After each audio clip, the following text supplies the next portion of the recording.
Welcome to Cinematic History Stories. Step into a world where the past comes alive like never before. Here on Cinematic History Stories, we transform the dust-covered pages of history into gripping, movie-like narratives that pull you right into the heart of the action. Imagine standing on the blood-soaked fields of ancient battles, hearing the clash of swords in forgotten empires, witnessing the rise and fall of civilizations through the eyes of those who lived it. From the shadowed intrigues of royal courts to the untold tragedies and triumphs that shaped our world, we dive deep into the stories that textbooks only skim. Every video is crafted with immersive storytelling, dramatic narration, stunning visuals, and meticulous research to make history feel epic, emotional, and unforgettable. If you're fascinated by the real events that changed the course of humanity, the heroes, the villains, the moments of sheer human drama, this is your channel. Hit that subscribe button now, turn on notifications, and join our growing community of history enthusiasts. New cinematic journeys drop regularly. Don't miss out on the next one. Welcome aboard.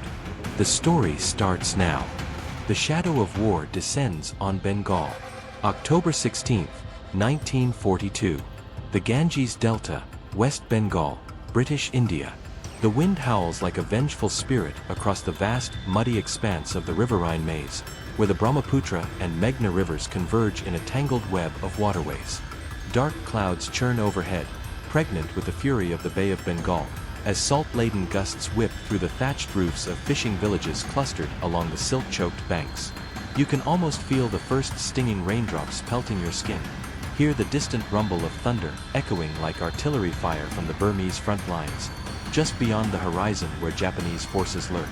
In one such village, near the coastal town of Midnapore, a fisherman named Hari Das grips the weathered oar of his small wooden boat, his calloused hands slick with sweat and brine. He's a wiry man in his 40s, clad in a faded dhoti soaked from the rising waves, his face etched with lines from years of battling monsoons.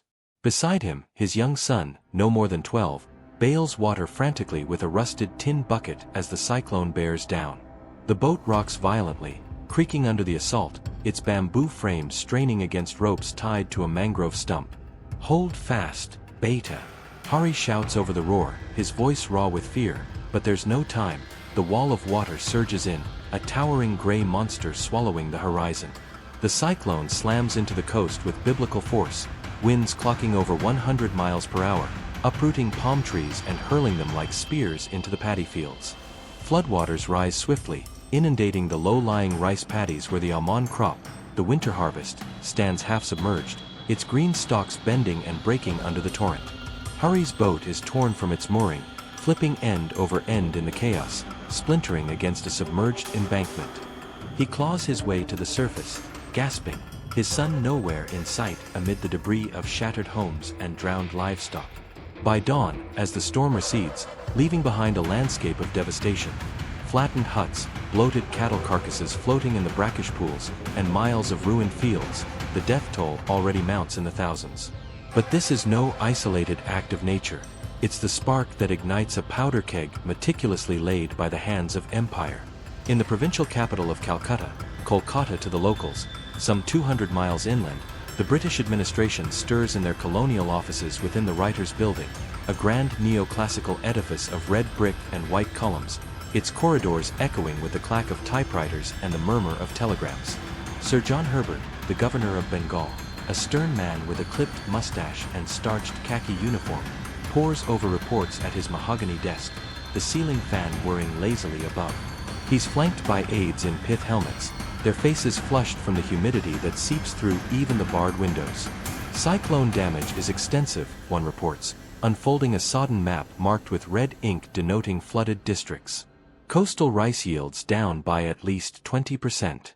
We'll need to requisition more from the interior. Herbert nods curtly, his mind already on the war effort. The Japanese have conquered Burma earlier that year, severing the supply of cheap rice imports that Bengal relies on. With the empire's resources stretched thin, fighting on multiple fronts, there's no room for sentiment. Prioritize the military stockpiles, he orders. The army comes first.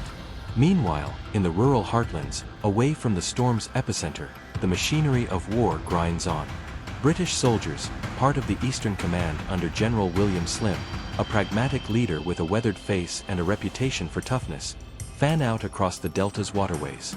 They're young lads from Lancashire and Yorkshire, clad in tropical issue shorts and slouch hats, armed with Lee Enfield rifles slung over shoulders slick with sweat.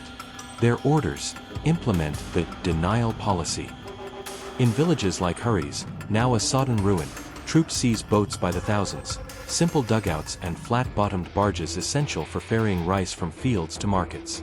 "Sorry mate, but it's for the war," a sergeant mutters to a protesting farmer, as his men torch a pile of vessels on the riverbank, flames crackling and sending acrid smoke skyward. Nearly 46,000 boats are destroyed or confiscated, crippling the transport network. Fishermen like Hari, if they survive the flood, find their livelihoods erased overnight. The rivers, once veins of commerce, now choke with charred wreckage. This isn't mere precaution, it's a calculated scorched earth tactic approved from London.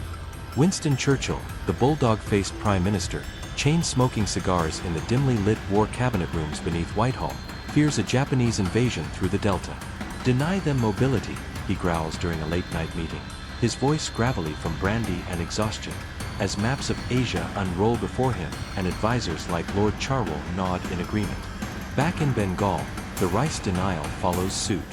Government agents, often Indian civil servants under British oversight, raid granaries in the countryside. In a hamlet near the Padma River, a zamindar, local landlord, named Rajeshwar Prasad watches helplessly as lorries rumble up, laden with burlap sacks. "This is our surplus," he protests to the overseeing officer, a captain in spectacles and a peaked cap.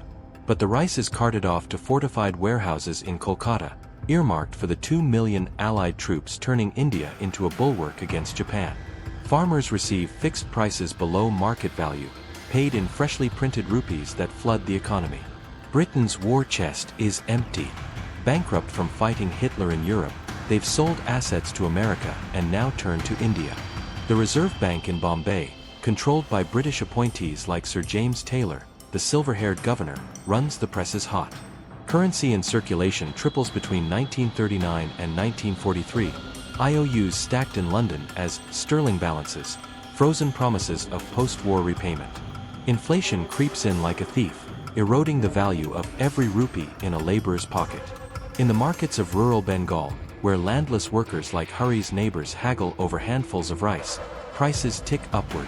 A maund, about 82 pounds, of rice, once affordable at 5 to 6 rupees, edges toward 10. Whispers of shortage spread, but there's food in the land, it's just being hoarded or redirected. As 1942 fades into 1943, the cyclone's aftermath lingers. Fields lie fallow, seeds washed away, and the boatless farmers struggle to move what little harvest remains. In Kolkata's bustling Howrah station, trains groan under the weight of munitions and soldiers, Indian sepoys in turbans and British Tommies with Sten guns, heading to the Assam front. No space for civilian grain shipments from Punjab's wheat belts. The Viceroy, Lord Linlithgow, a tall, aloof aristocrat ensconced in his Delhi palace, dismisses early warnings in telegrams. "A food shortage, nothing more," he cables London, his fountain pen scratching across parchment. But in the villages, families begin rationing, skipping meals. Hari, having lost his son and boat, joins the growing exodus, trudging barefoot along mud-slick roads toward the city, clutching an empty jute sack. The air thickens with desperation, the scent of wet earth mingling with the faint rot of decay. This is the prelude to horror, where empire's necessities carve famine's path. May 1943. The sweltering streets of Kolkata, British India. The monsoon hasn't yet broken, and the air hangs heavy like a damp shroud, thick with the stench of uncollected refuse and the acrid smoke from roadside cookfires where the lucky few still have something to burn. You stand in the teeming Chowringhe district, the heart of the colonial city, where grand Victorian buildings loom like indifferent sentinels, the white marble facade of the Grand Hotel gleaming under the merciless sun, its dining room alive with the clink of silverware and laughter of British officers in crisp uniforms and wealthy Indian merchants in silk kurtas. Inside, waiters in starched white serve chilled beer and roast lamb to men discussing troop movements and stock prices. Outside, just beyond the wrought iron gates, a different world unfolds. A skeletal figure collapses against the hotel's outer wall, a woman in her 30s, once sturdy from years of labor in the paddy fields, now reduced to skin stretched over bones, her sari ragged and mud-caked from the long walk from her village in Kantai district. Her eyes, hollow and glassy, fix on the aroma wafting from the kitchen vents, the rich scent of spiced rice pilaf that she hasn't tasted in months. Beside her, her 2 children huddle, their bellies swollen from malnutrition, whimpering softly as flies buzz around open sores. Ma, kabar. The elder boy murmurs, his voice a rasp. She has no rupees left to buy even a handful of the staple that once defined survival. Across the street, in the bustling new market, vendors shout prices that climb by the day. Dan. Fine Amman rice, 30 rupees a maund. One haggles, his scales weighted dishonestly, while crowds press in desperation. Just 4 months earlier, in January, that same maund cost 10 rupees. Now, for a landless laborer earning mere annas a day, if work can be found at all, it's an impossible sum. In the rural districts, the crisis deepens like a widening chasm. Hari Das, the fisherman who survived the cyclone, now wanders the parched paths of Midnapore with thousands like him, his bare feet blistered, carrying a burlap sack that once held hope but now sags empty. Villages that bustled with the rhythm of harvest are eerily quiet, granaries locked tight by hoarders who eye the inflating currency with suspicion. Farmers like old Kareem Bucks, a weathered Muslim tenant in his 60s with a white beard and calloused hands from decades of plowing, stand guard over hidden stocks buried beneath the floor of his mud hut.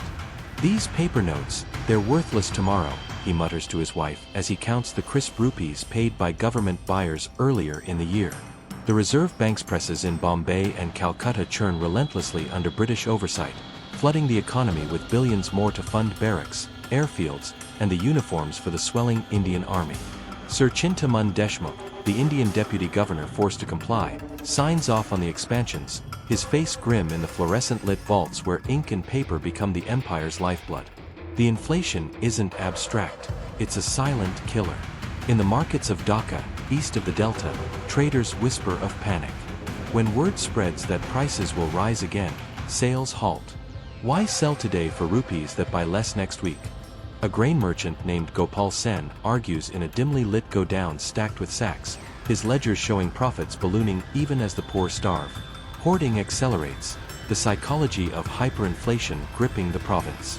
Provincial ministers in the Bengal government, a fractious coalition under Chief Minister A.K. Fazlul Huq, a portly lawyer in a fez, torn between loyalty to the Muslim League and the unfolding disaster, attempt price controls from their offices in Reuters building. Decrees fly, rice capped at pre-war levels. But enforcement crumbles amid corruption, inspectors take bribes, black markets thrive in alleyways where a maund fetches double the official rate under cover of night. The railways, lifeline of the subcontinent, offer no relief. At Howrah station, the massive iron-roofed terminus echoing with the hiss of steam locomotives, priority belongs to war. Endless trains loaded with crated Spitfire parts, ammunition boxes stamped, for Burma front, and khaki-clad troops, Gurkhas with kukris, Punjabis in turbans, British officers barking orders, rumble eastward. Civilian pleas for grain shipments from surplus Punjab fall on deaf ears. Military exigencies, snaps a harried railway superintendent, his clipboard marked with seals from Eastern Command. In Delhi, Viceroy Linlithgow pores over maps in his vast vice-regal lodge, surrounded by aides and portraits of past emperors, dismissing famine rumors as exaggerated. Local mismanagement, he cables to London, his telegrams typed on embossed stationery, while censoring newspapers that dare print photos of emaciated bodies. By August, prices explode, 80 rupees a maund in some districts, an 8-fold increase.